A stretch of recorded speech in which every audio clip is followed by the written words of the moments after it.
तो स्टोरी ठू नहीं कि स्क्रीन प्ले ठू नहीं कि डीओपी एक्टिंग सब जिन आहरी बेटर हो पारता। मूवी देखते कौन केम लगे मूवी मत अलमोस्ट भल लगे माने मुझे जहाँ एक्सपेक्ट करी हाँ से टाइप मूवी अच्छी मुझे बहुत बेसी भाविक आसनी जे हाँ से टाइप किसी देखा मिले बट जी देखुची एवरेज अच्छी भल अच्छी बट आहरी भल हो पारता मेकिंग रे हीरो को एक्टिंग रे विलियन एक्टिंग रे सब जिन आहरी बहुत बेटर हो पारता।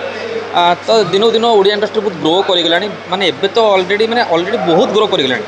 तो जेहेतु यहाँ ऑलरेडी 3 वर्ष पाखापाखि पूर्वर मूवी तो से टाइप टे फिल दूची बट येस शुभम एक्टिंग मत भल लगे माने आहरी इम्प्रूव तो कर बट ठीक ठाक एक्टिंग अच्छी सागर पीयूष को एक्टिंग मत भल लगे किंतु वॉइस रे टिके हल्का फील आसूँ जेहेतु यात्रा इंडस्ट्री आसुँच एक्टिंग नो डाउट बहुत भल लगे बट वॉइस टे कम करा पड़ो ना फिल्म एवरेज अच्छी भल अच्छी देखा लायक अच्छी समस्त आसतु थिएटर देखूँ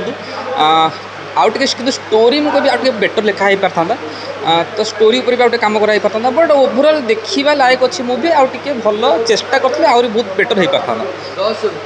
10 रु जब मुझे रेटिंग देवी मूवी को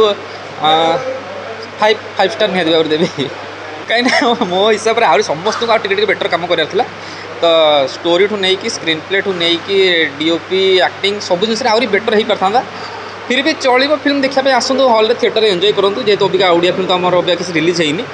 तो निहत एंजॉय करूँ। आ शुभम को खास कर कहि निज उपर बहुत आहरी कम करा पड़ो कहीं फिजिक बहुत सुंदर अच्छी हाइट बहुत सुंदर अच्छी देखा जाऊँ हीरो भाया